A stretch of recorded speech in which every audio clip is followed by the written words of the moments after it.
नमस्कार प्यारे विद्यार्थियों, मैं विक्रमजीत सिंह आप सभी का अपने डिजिटल प्लेटफॉर्म पर स्वागत करता हूं। एक बार फिर से आपके सामने उपस्थित हूं। जैसा कि हम भारत के जो महत्वपूर्ण द्वीप है उनके ऊपर पढ़ाई कर रहे हैं।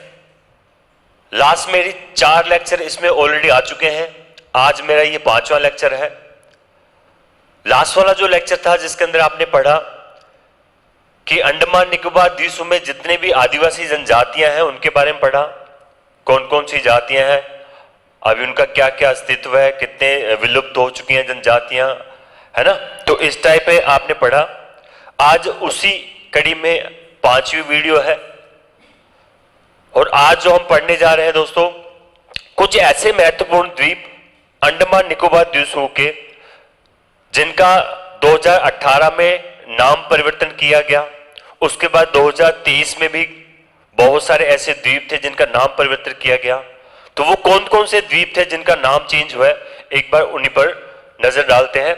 तो सबसे पहले देखिए 2018 में भारत के प्रधानमंत्री श्री नरेंद्र मोदी द्वारा इन 3 नए द्वीपों का नाम बदला गया। ये जो 3 नए द्वीप है कौन कौन से एक बार देख लीजिए। यहां पर अंडमान निकोबार द्वीप समूह का सबसे छोटा जो द्वीप है उसको बोलते हैं रोस आइलैंड। क्या बोलते हैं उसको? रोस आइलैंड। रोस आइलैंड का ही नाम बदलकर अभी क्या कर दिया है, नेताजी सुभाष चंद्र बोस, अर्थात उसे बोस आइलैंड बोला गया। भाई क्या बोला गया उसे? बोस आइलैंड बोला गया, बोस आइलैंड। अच्छा, ये जो बोस आइलैंड है या रोस आइलैंड है, ये क्या है, पोर्ट ब्लेयर के बिल्कुल निकटवर्ती है, लगभग 33-34 किलोमीटर दूरी पर स्थित है और यह एक ऐतिहासिक धरोहर है। इसे पूर्व का पेरिस भी कहा गया। क्यों कहा गया? इसका कारण रहा, जब ब्रिटिश लोग यहां पर आए, अंग्रेज लोग आए, अंग्रेजों ने सबसे पहले इस वाले द्वीप पर आकर रहना स्टार्ट किया। इस द्वीप को उन्होंने पूर्ण रूप से एक अंग्रेजी जो जीवन शैली होती है उसमें इसको बदल डाला।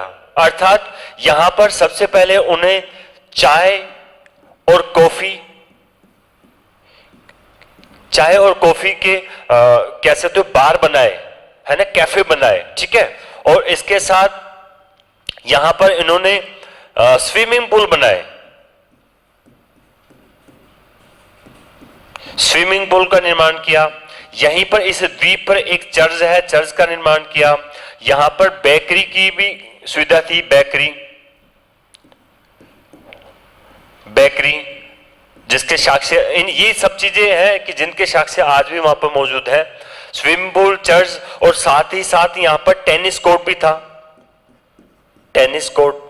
अर्थात कहने का मतलब यही था कि जितने भी जो अंग्रेज लोग यहाँ आया करते थे, क्योंकि जो हैवलॉक द्वीप है, जो बोस द्वीप है काफी सुंदर है, इसलिए यहाँ पर इन्होंने क्या है कि अपने रहने की यानी कि आम लोगों से अलग, ताकि जो अंग्रेजी तबका है वही लोग यहाँ पर रह पाए और उनके लिए जो यहाँ की जो सुख सुविधाएं दी गई उसी हिसाब से रखा गया। तो इसी को बोला गया है अभी कौन सा है, बोस द्वीप।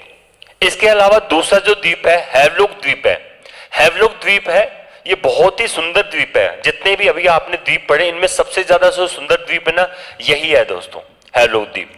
और यहां पर क्या है कि हैवलॉक जो द्वीप है इसका नाम बदलकर क्या कर दिया, स्वराज द्वीप कर दिया। हैवलॉक द्वीप का नाम जो बदलकर स्वराज द्वीप कर दिया है। और ये लगभग 37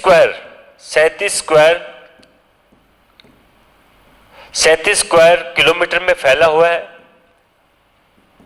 और मैंने बताया जैसा कि ये बहुत ही सुंदर द्वीप है और ये सुंदरता का कारण है कि यहां पर कोरल रीफ है, कोरल रीफ है, यानी कि मूंगा चट्टानों से निर्मित है।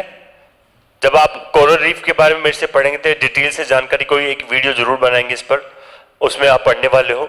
तो इस तरह ये जो हैवलॉक द्वीप है, स्वराज द्वीप है, तो इस तरह है, ठीक है। तीसरा जो नाम बदला गया वो था नील द्वीप। नील द्वीप का जो नाम है वो है शहीद द्वीप किया गया। अभी क्या किया गया है, शहीद द्वीप किया गया। तो ये जो नील द्वीप है ना, ये रेतीले जो होते हैं, रेतीले बालू के तट, रेतीले बालू के तटों से बना हुआ है और जब आपको पता है यहां बालू रेत है तो यहां पर जंगल भी हैं, हरे भरे जंगल भी हैं, और इन जंगलों के साथ साथ या फिर ये कहते हो ये जो तट हैं, जो बालू तट है, इनके साथ साथ यहां पर खेती की जाती है और सब्जियां उगाई जाती हैं, इसलिए इसे सब्जियों का कटोरा भी कहा गया, सब्जियों का कटोरा कहा गया। अगर आपसे पूछा जाए कि ऐसा कौन सा द्वीप है जहां पर सब्जियां उगाई जाती है, जिसे अंडमान निकोबार द्वीप समूह का क्या कहा जाता है, सब्जियों का कटोरा कहा जाता है। या फिर ऐसा कौन सा द्वीप है जिसे पूर्व का पेरिस कहा जाता है, पूर्व का पेरिस, यह एक ऐतिहासिक धरोहर भी है, रोस आइलैंड। तो ये कुछ नाम जो बदले गए थे ये 2018 में बदले गए थे। 23 जनवरी 2023 को फिर से भारत के प्रधानमंत्री नरेंद्र मोदी जी यहां पर जाते हैं और इस बार क्या करते हैं, 21 परमवीर चक्र जिनको मिले हुए थे, है ना, 21 परमवीर चक्र जो विजेता थे, उन्हीं के नाम पर यहां पर और जो अन्य द्वीप थे उनका नाम बदला गया था। इनमें कौन कौन से हैं एक बार सरसरी नजर से देख लीजिए आप क्या है। एक नाम आपको दिखाई दे रहा होगा, शैतान सिंह द्वीप है, अल्बर्ट एक्वा द्वीप है, क्षेत्रपाल द्वीप है, मनोज पांडे द्वीप है, सोमनाथ द्वीप है, पीरू द्वीप है, रामेश्वरम द्वीप है, राणे द्वीप है, अब्दुल हमीद द्वीप है, धन सिंह द्वीप है, फिर से देखिए योगेंद्र द्वीप है, जदुनाथ द्वीप है, होशियार द्वीप है, बाना द्वीप है, करम सिंह द्वीप है, सैखो द्वीप है, जोगिंदर, सलारिया, विक्रम बत्रा द्वीप है, संजय द्वीप है और तारापुर द्वीप है। तो ये 21 वो परमवीर चक्र विजेता थे जिनके नाम पर यहां पर नए द्वीपों का नाम रखा गया। तो ये कुछ जानकारी थी जो नए नाम आए इनसे संबंधित। देखो ये वाले जो 3 नाम थे इनसे संबंधित करंट में उस समय क्वेश्चन पूछा गया था, तो हो सकता है कि अभी भी आने वाले जितने भी एग्जाम है उनमें इनसे संबंधित कोई क्वेश्चन पूछा जा सके। तो आपको भी याद रखना है कि 2018 में कौन से ऐसे द्वीप थे जिनका नाम परिवर्तन किया है, 2023 में ऐसे कितने द्वीप थे जिनका नाम परिवर्तन हुआ है। चलिए दोस्तों अभी आगे चलते हैं।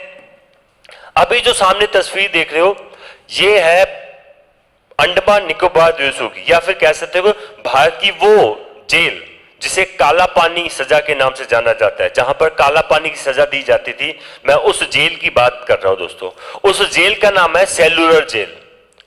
आज की वर्तमान की स्थिति में इसका नाम बदल दिया गया है सेलुलर जेल का, इसे वीर सावरकर जेल भी कहा गया है। वीर सावरकर नाम क्यों पड़ा है इस पे भी आगे अपन चर्चा करने वाले हैं, ठीक है। इसे वर्तमान में क्या किया है, विश्व धरोहर स्थल, यूनेस्को द्वारा इसे विश्व धरोहर स्थल के रूप में बनाया गया या जाना जाता है। और दूसरा राष्ट्रीय स्मारक के रूप में 1984 में इसे राष्ट्रीय स्मारक का रूप दे दिया है। अच्छा, ये सेलुलर जो जेल की विशेषता है एक बार देख लीजिए। ऐसा क्या हुआ कि इस जेल की, यानी कि इस जेल को बनाने की सोच कहां से आई, जब अंग्रेजों ने इस जेल को बनाने की सोच रखी होगी, क्यों रखी, और इस जेल को बनाया जिसकी जरूरत क्यों पड़ी इस जेल को बनाने की, अगर जरूरत पड़ भी जाती है इसका मकसद क्या था।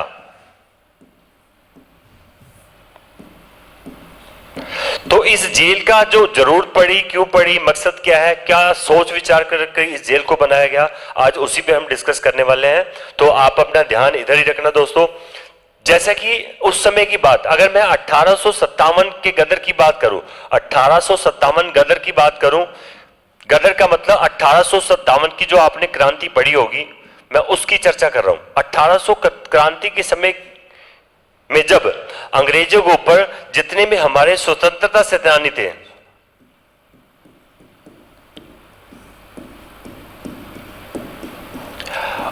उन्होंने अपना उग्र रूप दिखा दिया था। जितने भी फ्रीडम फाइटर थे उन्होंने अपना उग्र रूप दिखाया और लगातार क्या किया, अंग्रेजों पर क्या किया, लगातार विरोध करना उन्होंने अंग्रेजों का चालू कर दिया। तो ये लगातार तेजी से बढ़ रहा था और 1857 की क्रांति तो इतनी बड़ी थी कि जिसमें पूरी की पूरी जो अंग्रेजी सत्ता है वो पूरी तरह से डगमगा गई थी, हिल गई थी। उस समय ही शायद भारत को आजादी मिल जाती, लेकिन कुछ कारण रहे ऐसे कि जिसकी वजह से उस समय ये जो क्रांति थी विफल हो गई थी।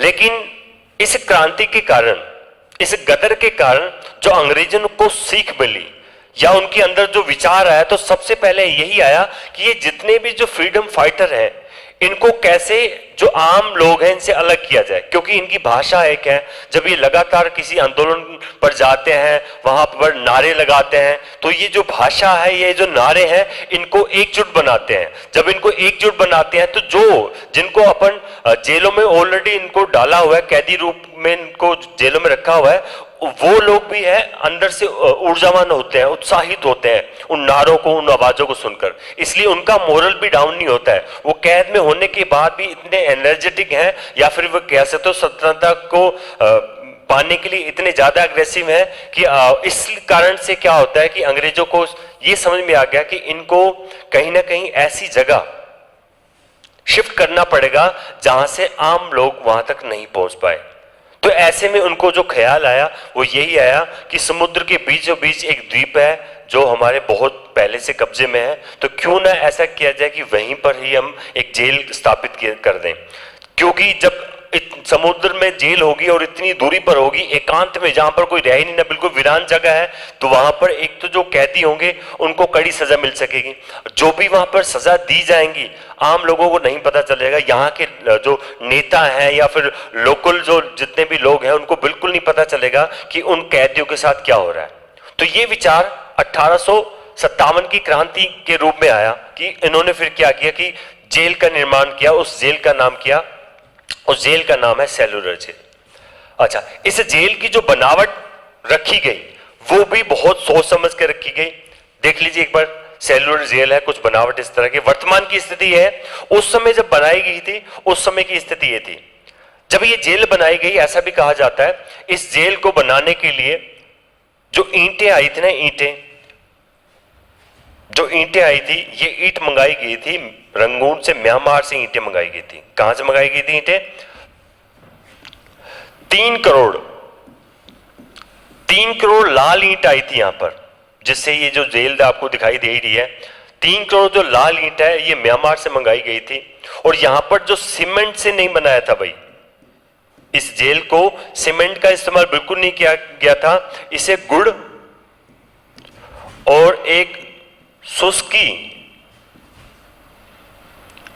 चूना, इन दोनों को मिलाकर सीमेंट के रूप में इस्तेमाल किया गया और इस जेल का निर्माण किया। अच्छा, इस जेल की जो बनावट है वो एक बार देख लीजिए कैसी है। इस जेल में आप लोग देखिए कि एक ये लंबा यहां से एक शाखा ये बनाई गई, एक शाखा ये है, दूसरी शाखा आपको ये नजर आ रही है, तीसरी शाखा ये नजर आ रही है, चौथी शाखा ये नजर आ रही है, ठीक है, पांचवी शाखा आपको ये नजर आ रही है, छठी शाखा आपको ये नजर आ रही है और सातवीं शाखा ये नजर आ रही है। तो कहने का मतलब इस जेल को 7 अलग अलग शाखाओं में बनाया गया, कुछ इस प्रकार का डिजाइन किया। और इसके बीचों बीच देखिए आप, एक बड़ा सा टावर है जो निगरानी रखने के लिए बीच में टावर बनाया गया। और ये टावर ऐसा है कि देखो उस समय बहुत ज्यादा अंग्रेज लोग नहीं थे यहाँ पर, उनकी संख्या कम थी, तो कम संख्या पर भी जितने भी कैदी हैं उनका ख्याल रखा जाए, उन पर नजर रखी जाए। तो वो क्या करते थे, इस टावर के ऊपर ही, यानी कि कम से कम लोग इस टावर के ऊपर रहकर ड्यूटी दे सकते थे, इन पर नजर रख सकते थे। और ये जो जितने भी जो सेल बनाई गई, जो यहाँ पर कैदियों के लिए जो कोठरियां बनाई गई, वो छोटी छोटी कोठरियों के रूप में था। और ऐसा भी कहा जाता है कि जैसे इसका जो दरवाजा अगर इस तरफ है तो ये समुद्र की तरफ सिर्फ देख सकता है, अपने जो सामने वाली जो दीवार है या सामने वाली जो कैदियों की जो ये वाली शाखा है, इसके दरवाजे, यानी कि दरवाजे दोनों के एक दूसरे के विपरीत थे, आमने सामने नहीं थे, ताकि एक कैदी दूसरे कैदी को देख सके या कभी बात कर सके। या फिर हो सकता है कि आदमी जब बिल्कुल वीरान में रहता है, उससे आसपास कुछ नहीं रहता, तो होता नहीं कि किसी एक इंसान के दर्शन भी हो जाए तो उसको अंदर से फील होगा कि हाँ भाई और लोग भी यहाँ रह रहे हैं, तो इसलिए वो बहुत ज्यादा मायूस नहीं होता है, घबराता नहीं है। तो इस कारण से ये भी कहा गया कि यहाँ पर जितने भी जो जेल के दरवाजे बनाए गए वो बाहर की तरफ बनाए गए, ताकि एक दूसरे को कैदी सुन भी ना सके, उनसे बात भी ना कर सके। अगर किसी कैदी को वहां प्रताड़ना मिल रही है या उसको टॉर्चर किया जा रहा है तो उसकी आवाज भी नहीं जाती थी। तो इस टाइप की बना गई। और जब सेकेंड वर्ल्ड वॉर चल रहा था उसके बाद जब जापान सेना यहाँ पर पहुंची, जापान का कब्जा रहा यहाँ पर 3 साल के आसपास, तो जापानियों ने क्या किया था, इन 7 शाखाओं में से, इन 7 शाखाओं में से 2 शाखा, मान लीजिए एक शाखा ये और एक शाखा ये, तो किन्हीं 2 शाखाओं को क्या कर दिया था, ध्वस्त कर दिया था, उनको हटा दिया था, जापानियों द्वारा 2 शाखाओं को मिटा दिया गया। ठीक है, उसके बाद 5 शाखाएं बची। इन 5 शाखाओं में जैसे जैसे स्थिति बदलती गई, भारत के नियंत्रण में आया, तो जब भारत सरकार के नियंत्रण में आया तो भारत सरकार ने भी इनकी 2 शाखाओं को हटाया। अब कौन सी शाखा थी, ऐसा कुछ इसमें दे नहीं रखा है कि कौन कौन सी शाखा हटाई गई थी। वर्तमान में बची हुई जो शाखा है, 4 शाखाओं के अलावा 3 शाखाएं अभी बची हुई हैं। 3 शाखाओं में कहीं हॉस्पिटल बना रखा है, कहीं प्रशासनिक कार्य चल रहे हैं वर्तमान में, है ना। तो कुछ इस तरह की ये जेल बनाई गई थी। ठीक है, इस जेल के अंदर के जो सेल या फिर जो कोठरियां थी जिसमें कैदियों को रखा जाता था, वो किस प्रकार की थी, एक बार उस पे भी एक बार नजर डाल दीजिए। ठीक है, ये बाहरी रूप आपने देख लिया, अब अंदर से देखिए कि अंदर में क्या स्थिति थी। तो अंदर में क्या था कि जब ये कोठरियां अंदर से देखने पर आज देखो इस तरह की दिख रही हैं। इस कोठरी की अगर लंबाई चौड़ाई की बात करूं तो इसकी लंबाई जो चौड़ाई दे रखी थी कोठरी की, ये 15 गुणा में 7, कहने का मतलब 15 फुट तो लंबी और 7 फुट चौड़ी थी, जितनी भी कोठरियां थी इस प्रकार की। उसके अंदर सिर्फ एक ही रोशनदान दे रखा था, ये देखो भाई रोशनदान दे रखा है, और ये जो रोशनदान दे रखा है ये समुद्र की ओर खुलता था भाई, कि कभी अगर आपको बाहर देखना भी पड़े तो सिर्फ पानी ही पानी नजर आता था। जब इस रोशनदान से कोई कैदी बाहर देखता था तो इंसान दिखाई नहीं देते थे, सिर्फ बाहर पानी, और दूर तक जहां तक आपकी नजर चली जाए वहां तक पानी दिखाई देता था। तो इस प्रकार के रोशनदान थे जो 3 फीट तो लंबे थे और लगभग 1.5 फुट चौड़े थे, ऊंचाई कह सकते हो इसकी। तो इस प्रकार के जो जहां पर कैदियों को रखा जाता था इस प्रकार का था। दूसरा, इनके अंदर एक छोटी सी चारपाई हुआ करती थी, ये कह सकते हो कि एक छोटी सी चारपाई थी, है ना, इस प्रकार की। अच्छा, ये जो चारपाई थी, ये जो चारपाई थी ये मात्र 3 फीट चौड़ी थी। इसकी जो चौड़ाई दे रखी थी मात्र 3 फीट थी और लंबाई जो थी 5 या 6 फीट के आसपास इसकी लंबाई दे रखी थी।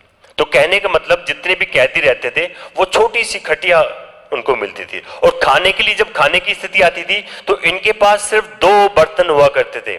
एक तो इनको लोटा मिलता था, एक इनके पास लोटा होता था, शायद ये वीर सावरकर की सेल है जहां पर कोई बर्तन दिखा रखा हो तो नहीं है, और एक तो लोटा था और एक प्याला था, इस टाइप का प्याला, इस टाइप का प्याला कह सकते हो। तो ये लोहे का थे, ये दोनों के दोनों लोहे के थे भाई, ये दोनों बर्तन लोहे के थे। अब इसी में उनको खाना पीना करना पड़ता था और इसी में उनको जो कहते हैं ना कि जो दैनिक जीवन में डेली क्रियाएं होती हैं, जैसे अगर मैं बोलूं कि लैट्रिन भी जाना, हाथ मुंह धोना, उससे हर कार्य वो करना इसी बर्तन से, दोनों बर्तनों से। ठीक है, तो इस प्रकार जो जितने भी कैदी थे उनको रखा जाता था और इतना ज्यादा टॉर्चर किया जाता था, इतना ज्यादा टॉर्चर किया जाता था कि कैदी परेशान होके, या वो जो स्वतंत्रता सेनानी थे वो पर इतने ज्यादा दुखी परेशान हो जाते कि सुसाइड तक करने की नौबत आ जाती थी। लेकिन यहां पर ऐसा कुछ भी नहीं था कि आप सुसाइड भी कर पाओ। तो ऐसी मतलब जेल बनाई गई जिससे कहते हैं कि एक शेर भी जो होगा वो आके बिल्ली बन जाएगा यहां पर। तो इतना ज्यादा दंड दिया जाता, इतना ज्यादा प्रताड़ा जाता था, बहुत ज्यादा। ठीक है, और इससे आगे देखिए, ये जो सेल है, जो ये वर्तमान की स्थिति बता रहे हैं, ये जो सेल है ये वीर सावरकर का है। जब वो क्रांति का समय चल रहा था, उस क्रांति के समय में क्या था कि वीर सावरकर के साथ भटकेश्वर, बाबूराम व सोना, ये सारे के सारे जितने भी स्वतंत्रता सेनानी थे इनके साथ आए थे। तो वीर सावरकर की वर्तमान की जो सेल दिखा रखी, ये दिखा रखी है, यहाँ पर वो रहते थे। वही छोटी सी चारपाई थी, हालांकि अभी तो नीचे लगा रखा है ना, वही छोटी सी चारपाई, छोटा सा रूम, उसके अंदर वही 2 बर्तन। तो इस तरह की जितने भी जो स्वतंत्रता सेनानी थे उनको इस तरह मतलब कड़ी से कड़ी उनको सजा दी जाती थी। ठीक है, और जब किसी को फांसी देने की नौबत आए, और दोस्तों एक चीज और बताता हूं प्यारे विद्यार्थियों, ऐसी भी स्थिति थी कि अभी तक अंडमान निकोबार द्वीपों में कितने लोगों को फांसी दी गई ऐसा कोई भी आंकड़े नहीं है, क्योंकि यहाँ पर लिखित रूप में ऐसा कोई आंकड़ा नहीं, पता नहीं कितने लोगों को मारा गया है यहाँ पर। तो यहाँ पर जो फंदे हैं ये 3 फंदे बना रखे हैं, तो यहाँ पर 3 फंदे हैं जहां पर फांसी की सजा दी जाती थी। चलिए, और सजा के रूप में उन कैदियों को क्या क्या किया जाता था, और एक बार अगली तस्वीर में देखते हैं कि सजा के तौर पर सिर्फ फांसी नहीं, फांसी से ज्यादा भी कठिन सजाएं होती हैं जो कैदियों को दी जाती थी।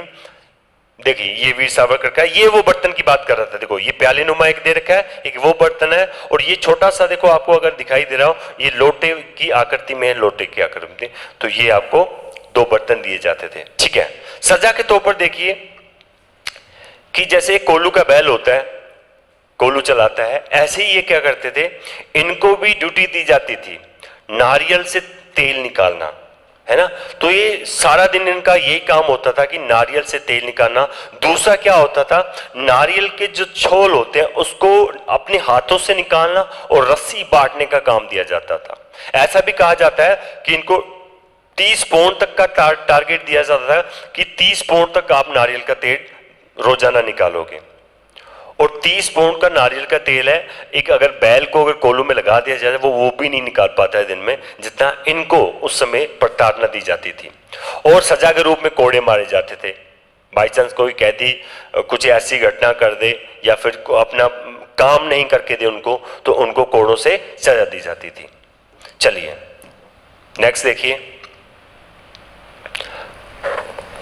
तो इस प्रकार ये जो जितना भी सेलुलर जेल में जो कड़ी से कड़ी सजा मिलती थी, या खुखार जेल के नाम से जिसे जाना जाता है, जिसे काला पानी सजा के नाम से जाना जाता है, तो ये उसकी विशेषताएं थी। अभी अंडमान निकोबार द्वीपों में और आगे चल रहे हैं हम।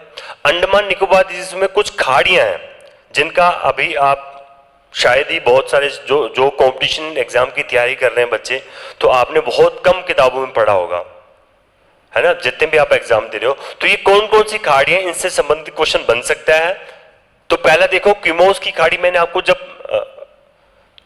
भौगोलिक यानी कि अंडमान निकोबार द्वीपों का भूगोल हम पढ़ रहे थे, भौगोलिक स्थिति बता रहा था मैं आपको, उस समय मैंने आपको बताया था इसके बारे में कि किमोस की खाड़ी कहां स्थित थी। ठीक है, कैम्बेल की खाड़ी के भी बारे में मैंने आपको बताया था। एरियल की खाड़ी कहां स्थित है, अभी आप देखने वाले हो। गैलेथिया मैंने आपको बताया था, एक नेशनल पार्क भी है, एक खाड़ी भी है गैलेथिया। कैसोरीना की खाड़ी ये भी अंडमान में निकल है। होरे की खाड़ी ये भी अंडमान में मौजूद है। और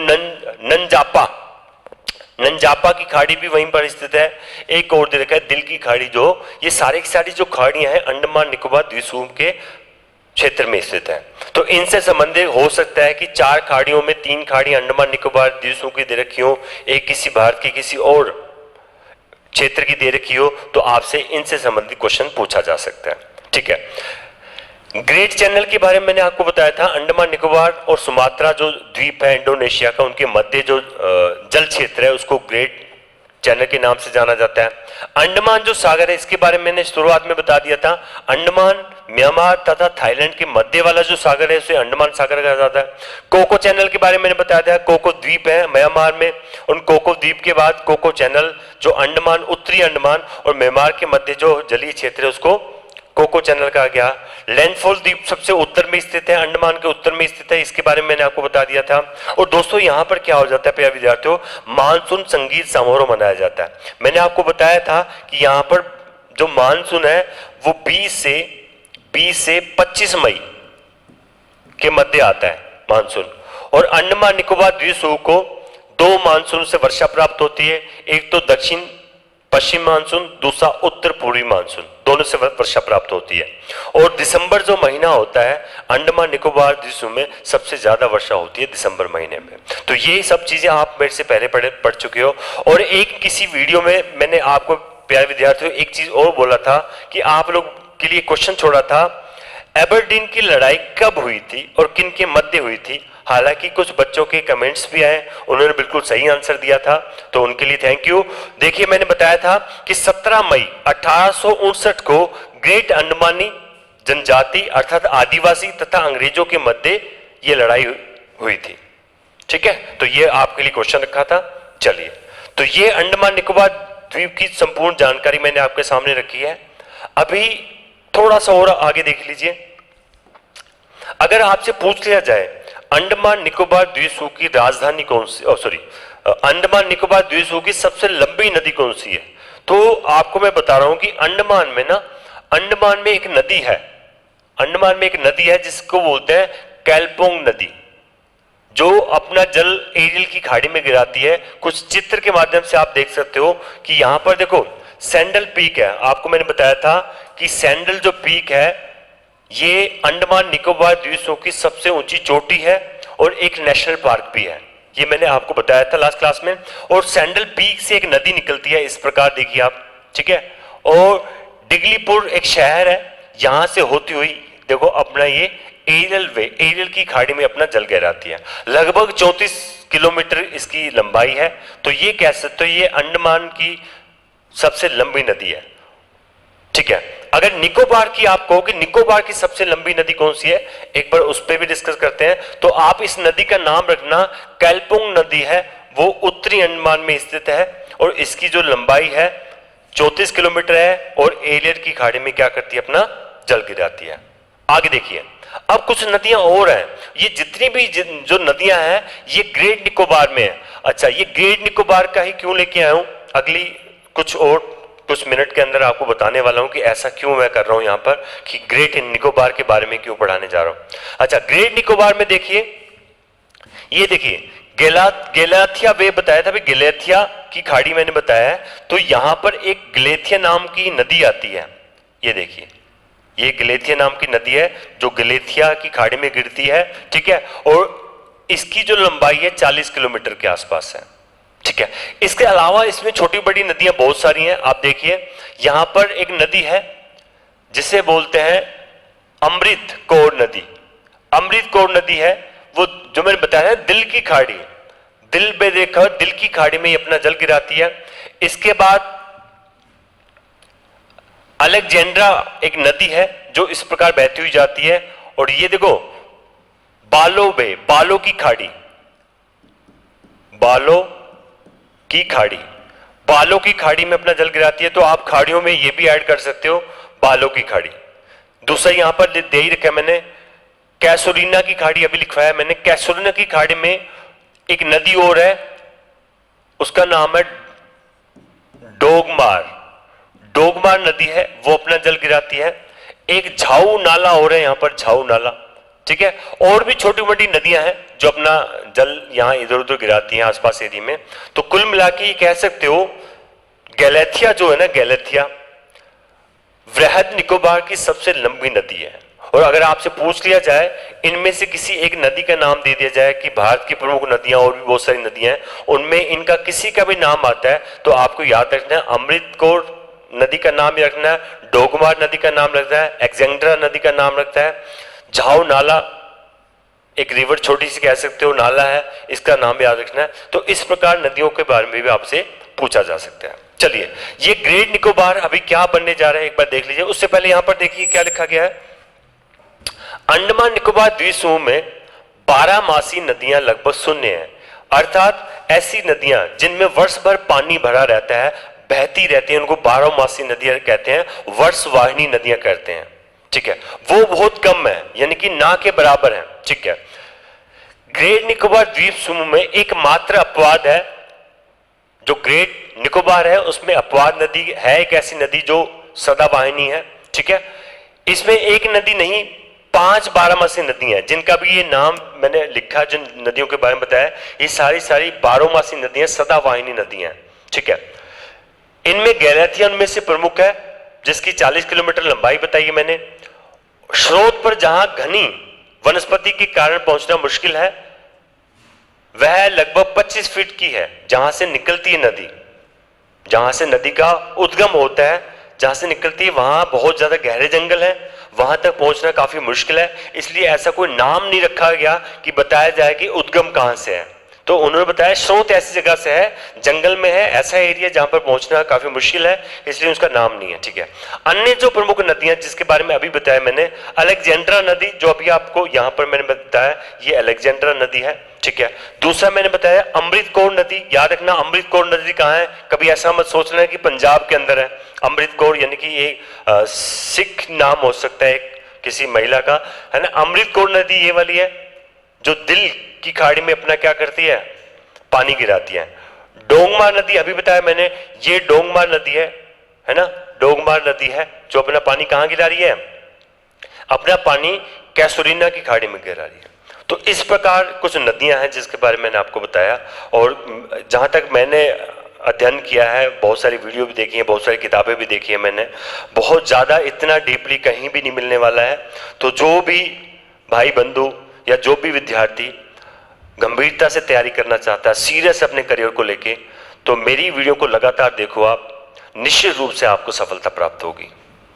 और मेरी वीडियो अगर आपको पसंद भी आ रही है तो आप मेरे चैनल को लाइक कर सकते हैं, शेयर कर सकते हैं, सब्सक्राइब कर सकते हैं। और ऐसे विद्यार्थी जो बहुत सीरियसली अब जॉब चाहते हैं, लगातार पढ़ाई कर रहे हैं, और उनको ये वीडियो शेयर कर सकते हो कि आप यहाँ से भी एक अच्छा मैटर उठा सकते हैं। चलिए आगे बढ़ते हैं। अब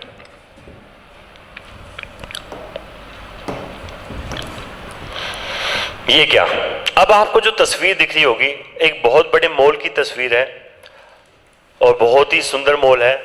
अब अगर सोचो कि ये जो तस्वीर आप देख रहे हो, ये जो मॉल आप देख रहे हो, ये मॉल पे अगर आपको एंट्री मिल जाए तो कैसा रहे।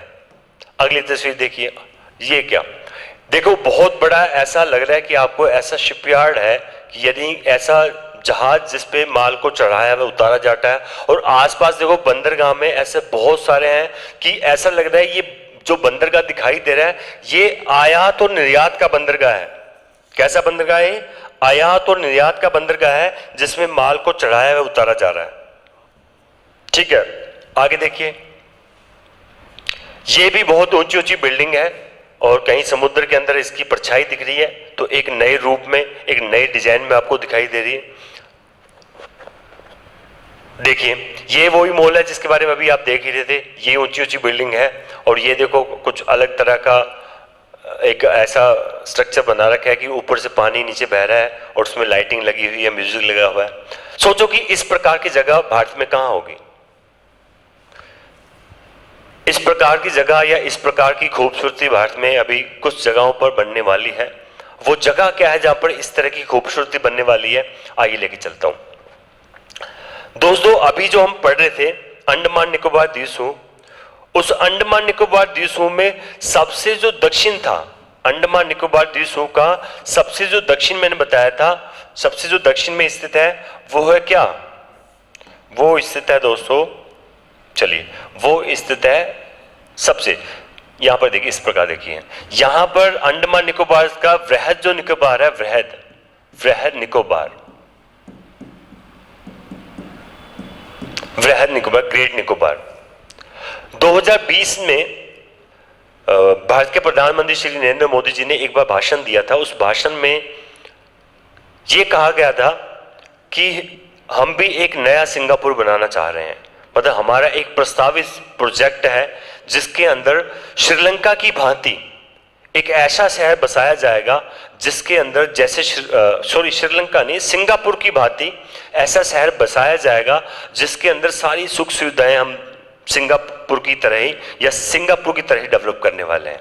तो इसलिए इससे पहले जितनी भी तस्वीरें देखी उसके अंदर वो सिंगापुर की ही तस्वीर थी। तो भारत के अंदर भी एक नया सिंगापुर बनने वाला है।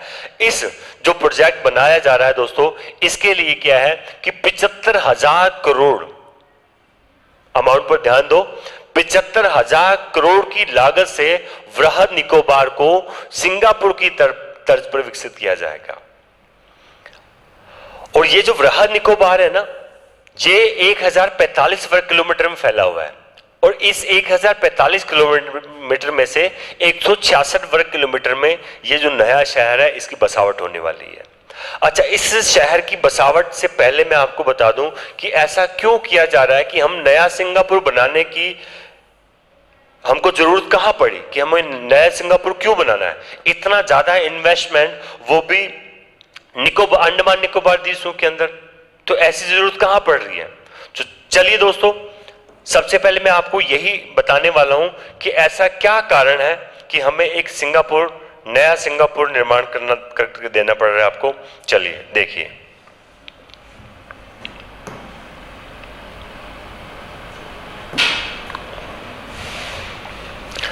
तो सबसे पहले हम देख रहे हैं, ये गूगल अर्थ मैप है जिसके अंदर हम बताने वाले हैं।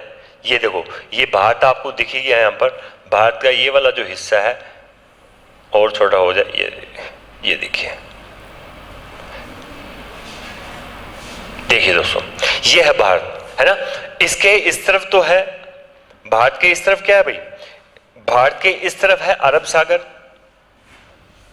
भारत के इस तरफ क्या है, ये अरब सागर है, अरब सागर, ठीक है। इधर है बंगाल की खाड़ी, इधर क्या है, ये बंगाल की खाड़ी, और ये हिंद महासागर है, ये क्या है, हिंद महासागर। विश्व में किसी एक देश के नाम के ऊपर किसी महासागर का नाम है तो वो हिंदुस्तान के नाम पर पड़ा है हिंद महासागर। क्या पड़ा है, हिंद महासागर। तो ये देखो भारत का ये जो हिस्सा है ये प्रायद्वीपीय भारत है भाई, क्या है ये, प्रायद्वीपीय भारत है। तो ये प्रायद्वीपीय भारत है और यहाँ बंगाल की खाड़ी है और ये अरब सागर है, हिंद महासागर है। अब सिंगापुर बनाने का विचार क्यों आया, इस पर एक चर्चा करते हैं, थोड़ा ध्यान दीजिएगा। मैं जो चीज समझाने वाला हूं बहुत ज्यादा महत्वपूर्ण है और खासकर बड़े एग्जाम जो RS या IS का एग्जाम की तैयारी कर रहे हैं, SSC CGL के एग्जाम की तैयारी कर रहे हैं, है ना, उन एग्जाम को मद्देनजर रखते हुए अगर आप देखते हो तो इधर देखिए जरा,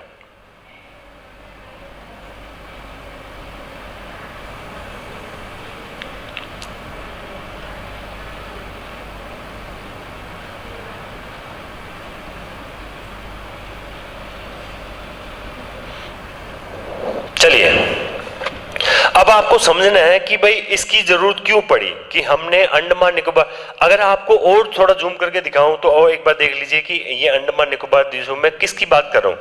यहां पर देखिए ये है जो, यही है अंडमान भाई, ये जो आपको दिखाई दे रहा है, ये देखो, ये वो पूरा पूरा ये अंडमान निकोबार द्वीपों में है, ठीक है। और इधर से अगर जाते हो, यहां पर जाते हो तो आपको दिखेगा ये जो आपको पानी दिख रहा है, यहां पर है सिंगापुर। कहां पर है, ये रहा सिंगापुर। यहां पर मलक्का स्टेट है, यहां पर क्या है, मलक्का, और यहां अंडमान है। और अगर आप यहां पर जाते हो तो ये श्रीलंका है। तो श्रीलंका में अगर जाओगे ना, श्रीलंका में, तो यहां पर एक हम्बन टोटा एक पतन है, एक बंदरगाह है, जिसको चीन ने 100 साल लीज के ऊपर लिया है, लीज के रूप में लिया है, और इसका डेवलपमेंट किया जा रहा है हम्बन टोटा का। अच्छा, चीन ने जब ये दिमाग लगाया कि क्यों ना हम सिंगापुर की तर्ज पर श्रीलंका से इसको लीज पर ले लें। श्रीलंका को पहले उन्होंने कर्ज दिया, जब कर्ज ना चुकाने की स्थिति आई तो उन्होंने बोला कि आप हमको ये वाला जो बंदरगाह है लीज के रूप में दे दो। तो यहां पर डेवलपमेंट स्टार्ट किया। कारण क्या है डेवलपमेंट का, कारण दोस्तों डेवलपमेंट का क्या है, इसको और थोड़ा सा डीपली देखते हैं क्या कारण है कि ऐसा। अब देखिए जरा,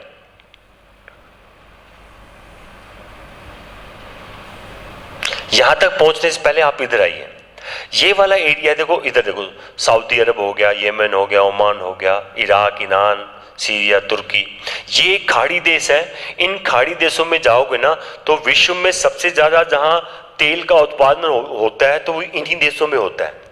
इन्हीं देशों से तेल को, कच्चे तेल को निकालकर और इस समुद्र के रास्ते यहां ले जाया जाता है। जब समुद्र, यह कहने का तात्पर्य है कि यहां से होने वाला लगभग विश्व में होने वाले पूरे तेल का 80% जो रूट है ना कि भाई यहां से निकल के बाकी जो यूरोप के देश हैं उनको सप्लाई करना है तेल, तो यहीं से जाता है। तो यहां से जब पानी के जहाज जाते हैं तो इस एरिया से गुजरते हैं पानी के जहाज। तो यहां पर जब जाने पर क्या करते हैं, यहां पर एक श्रीलंका है, सॉरी बांग्लादेश का एक बंदरगाह है बांग्लादेश का, जिसको बोलते हैं चटगांव बंदरगाह में ना क्या होता है कि ये बहुत पहले से ऐसा पुराना बंदरगाह है जहां पर मध्य वर्ग के या छोटे जो जहाज है ना उनका निर्माण भी किया जाता है, रखरखाव भी किया जाता है। तो इस प्रकार तो ये जहाज पहले यहां पर जाते हैं, तो जब लंबी दूरी तय करके जहाज जाते हैं तो उन जहाजों में देखो क्या बोलते हैं, वापस उनको पेट्रोल डीजल की रिक्वायरमेंट होती है, रिफिलिंग होती है, ठीक है। कभी कभार रख रखाव के लिए जो मरम्मत के लिए जो जहाज होते हैं उनको मरम्मत के लिए रखा जाता है। और साथ ही साथ जितने भी जो जहाज के जो यात्री होते हैं, जो चालक दल होते हैं, उनको भी कहीं ना कहीं रेस्ट चाहिए होता है, तो वो लोग यहाँ रुकते हैं, ठीक है। यहाँ रुकने के बाद क्या करते हैं, यहाँ पर बंदरगाह के आसपास इतना डेवलपमेंट है कि माल को उतारा व चढ़ाया जाता है, स्टोर भी किया जाता है, ठीक है। तो इस प्रकार क्या किया कि ये वाला जो मलक्का की संधि यहाँ पर मैंने बताया कि जब हम पहुंचते हैं कहां पर, सिंगापुर, तो सिंगापुर भी कुछ इस प्रकार का ही है। उसको पोर्ट ऑफ कोल बोला गया। क्या बोला गया? Port of call. क्यों बोला गया? देखिए एक बार कि यहां पर क्या हो रहा है कि जब ये समुद्री जहाज जितने भी जा रहे हैं वो यहीं से होकर गुजर रहे हैं, और यहां पर होकर गुजर रहे हैं, तो आप देखिए एक बार जरा,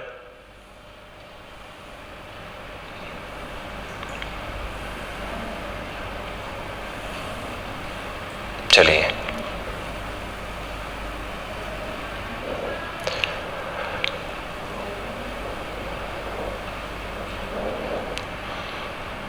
अब देखो भाई, ये वाला जो एरिया दिखाई दे रहा है आपको, है ना, ये वाला एरिया, आप थोड़ा सा और जाओगे तो शायद यहीं पर इंदिरा पॉइंट आ जाएगा अगर आप देखना चाहोगे। तो ये वाला जो भारत का, ये देखिए भाई, ये भारत का सबसे दक्षिणतम बिंदु है इंदिरा पॉइंट। ये भारत का सबसे दक्षिणतम बिंदु है, दिखाई दे गया होगा ये वाला आपको, है ना। तो यहां पर देखिए, यानी कि ये भारत का हिस्सा है।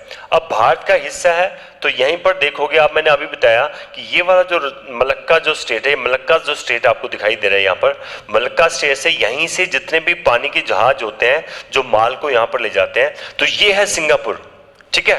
तो इस सिंगापुर में क्या करते हैं, जैसे ही ये लोग इधर से घूम के ऐसे जाते हैं यहाँ पर, ठीक है, तो सिंगापुर में जाकर रुकते हैं। यानी कि सिंगापुर कह सकते हो कि सिंगापुर एक ऐसी जगह है जहां पर लंबी दूरी तय करके जहाज रुकते हैं, वहां पर उनको रिफिल किया जाता है, पेट्रोल डीजल जो भी उनमें अंदर जो होता है वो डलता है, और साथ ही साथ यहाँ पर जितने भी जो समुद्री यात्री होते हैं, चालक दल होते हैं जो माल को उतार से चढ़ाते हैं, तो वो सब यहाँ पर रुकते हैं। इसलिए क्या है कि ये लगातार ये समुद्री व्यापार बहुत बड़े स्तर का होता है यहाँ पर, इसलिए सिंगापुर इतना डेवलप है कि वहां पर सुख सुविधा इतनी दे रखी है कि यहाँ पर हो सकता है कि जब मान लो सऊदी अरब से कोई जहाज आया और उसने यहाँ पर अपना जो कच्चा तेल है उसको यहाँ स्टोर के रूप में रखा, कि यहाँ पर उन्होंने एक स्टोर बनाया, बंदरगाह पर बहुत सारे स्टोर है, यहीं से फिर आगे देशों, बाकी जो जितने भी देश हैं, चाहे वो यूरोपीय देश हो या अफ्रीकी देश हो, वहां तक क्या किया जाता है,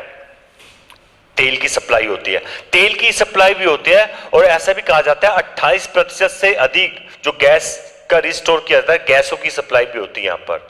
और फिशिंग के लिए बोलोगे, मछली के लिए बोलोगे, तो लगभग 21% जो जितनी भी मछलियों का उत्पादन किया जाता है या सप्लाई की जाती है, तो इसी रूट से की जाती है।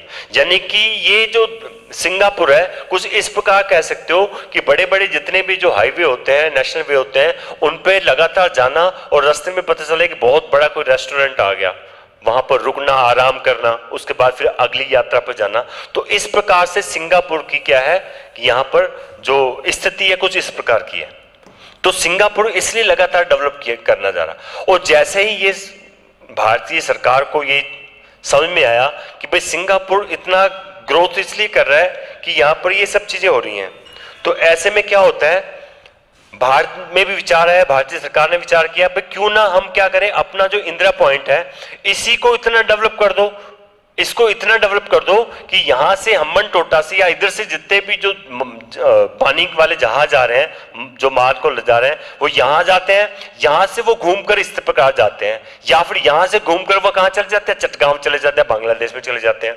तो क्यों ना हम उनको ऐसा रास्ता दें, है ना, इसको देख के आना एक बार, क्यों ना उनको हम ऐसा रास्ता दें कि जिससे कि उनको एक तो शॉर्टकट मिले यहां से सीधा, अगर इधर से कोई आ रहे हैं कि वो श्रीलंका भी क्यों जाए, भाई यहां पर अम्मन टोटा भी क्यों जाए, वो जहाज सीधा क्यों नहीं आए, वो जहाज यहां पर आए सीधा यहां पर, है ना। इस प्रकार आए और यहां पर रुके। तो इसलिए इंदिरा पॉइंट को इतना ज्यादा डेवलप करते हैं कि जहाज यहां से सीधा है। तो यहां पर देखो, जब कोई इंडस्ट्री लगती है तो यहाँ इंडस्ट्री भी लगेगी, औद्योगिक इकाइयां भी लगेंगी, नए नए स्टार्टअप्स लगेंगे, बड़ी बड़ी बिल्डिंग्स बनेंगे, नए नए बंदरगाह बनेंगे, यानी कि रोजगार तो इतना आने वाला है कि आप सोच सकते हो कि इंडिया में जब नया सिंगापुर बढ़ रहा है तो रोजगार भी उतनी गति से आएंगे, डेवलपमेंट भी उतनी गति से होगा, रोजगार भी उतनी गति से आएगी, इन्वेस्टमेंट भी उतनी गति से होगा। तो यहां पर दूसरे देश भी इन्वेस्ट करेंगे आकर, है ना। तो इस प्रकार ये जो पॉइंट रखा गया कि इसको अपन डेवलप करते हैं ताकि यहां से श्रीलंका, बांग्लादेश प्रभावित होंगे 100%।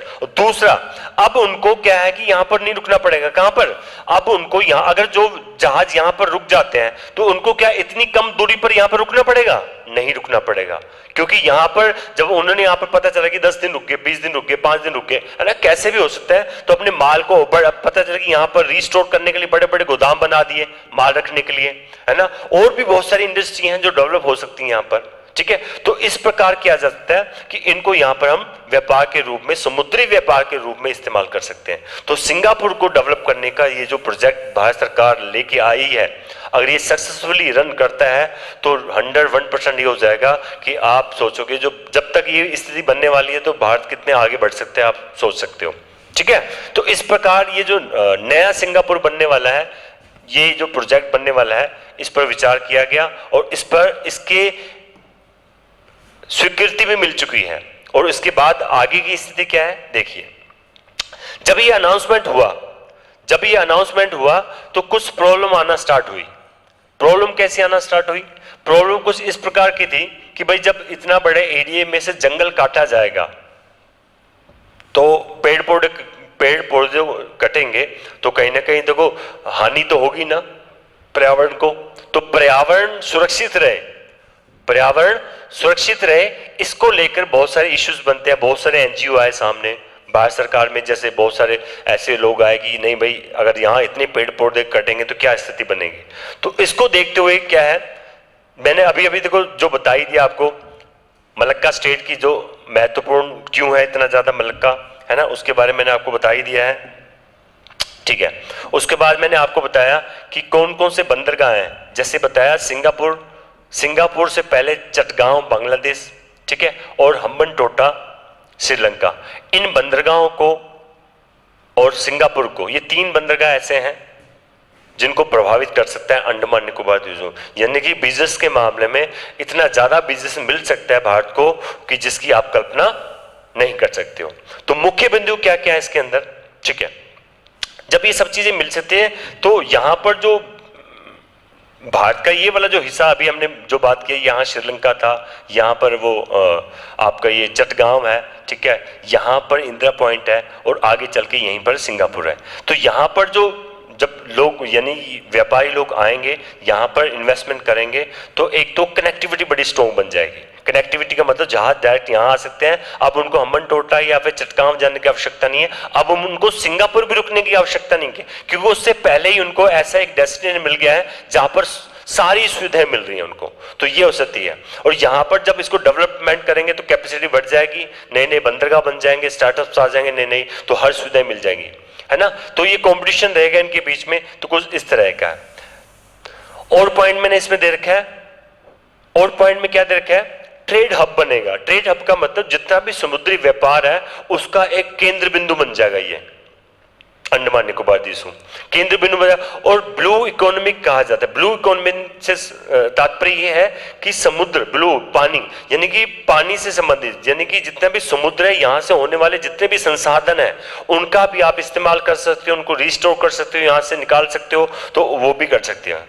चलिए, ये सब चीजें होने के बाद क्या होता है, जब यहां पर पता चलता है कि पर्यावरण को हानि होने वाली है, पेड़ पौधे कटने वाले हैं, ठीक है, पेड़ पौधे कटने वाले हैं, तो पर्यावरण संरक्षण विभाग ने क्या किया, यहां पर कुछ आपत्तियां आई थी तो उन्होंने भी सब चीजें बताई। उसके बाद बताया गया कि हम पर्यावरण को हानि नहीं पहुंचाएंगे अगर जितने पेड़ पौधे कटते हैं वहां पर, और इससे कुछ संख्या में ज्यादा या जो भी आंकड़े दे रखे होंगे इससे ज्यादा हम पेड़ पौधे और लगा सकते हैं, जिससे कि कम से कम जंगल को काटा जाए, ठीक है, नीति आयोग ने भी स्वीकृति दे दी इसके लिए, बट ठीक है भाई, अगर आप ऐसा हो रहा है तो आप कर सकते हो।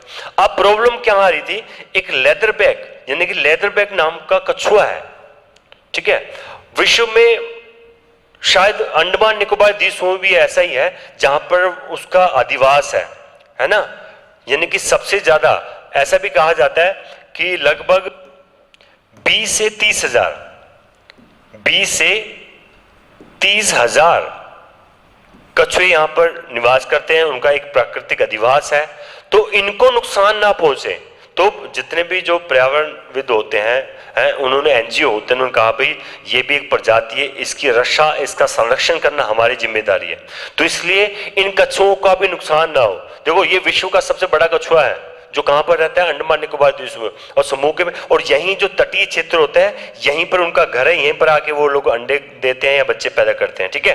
तो इस प्रकार इनको भी हानि ना पहुंचे, तो इसलिए नीति आयोग ने इनको भी स्वीकृति दी है कि हाँ भाई इनको हानि नहीं पहुंचेगी और आसपास का जितना भी एरिया है उसको सुरक्षित रखा जाएगा, इनको संरक्षित रखा जाएगा। तो इसलिए जितनी भी जो गाइडलाइन थी सबको उन्होंने माना और ये जो डेवलपमेंट है इसको आगे किया जाएगा। तो दोस्तों आज की क्लास में जितना भी आपने पढ़ा, अभी तक भारत के महत्वपूर्ण द्वीप चल रहे थे। इन भारत के महत्वपूर्ण द्वीपों में सबसे पहले मैंने आपको कच्चातीव द्वीप के बारे में बताया था, उसके बाद फिर मैंने अंडमान निकोबार द्वीप समूह के बारे में बताया। तो अभी अंडमान निकोबार द्वीप समूह से संबंधित शायद ये चौथी वीडियो होगी मेरी, ठीक है। तो अभी कह सकते हो कि अंडमान निकोबार द्वीप समूह की संपूर्ण जानकारी मैंने आपके सामने रखी है। उम्मीद करता हूं आपको समझ में आई होगी। अगली वीडियो में भारत के संपूर्ण द्वीपों में अगला जो द्वीप है वो लक्षद्वीप है, जिसके बारे में आप डिटेल से मेरे साथ पढ़ने वाले हो। उम्मीद करता हूं ये क्लास आपको पसंद आएगी और लगातार जो भी विद्यार्थी या जो लोग भी अभी जस्ट जुड़े हैं मेरे साथ, तो इससे पहले जो मेरी फर्स्ट वीडियो है, सेकंड जो क्लास है, फोर्थ यानी कि फर्स्ट, सेकंड, थर्ड और फोर्थ, ये चारों की चारों क्लास आप पहले पढ़ लीजिए। उसके बाद जब ये पांचवी क्लास लोगे तो आपको डेफिनेटली पसंद भी आएगी और समझ में भी आएगी, ठीक है। तो आज की वीडियो के लिए इतना ही, बहुत जल्दी अगली वीडियो में मिलते हैं, तब तक के लिए जय हिंद, जय भारत।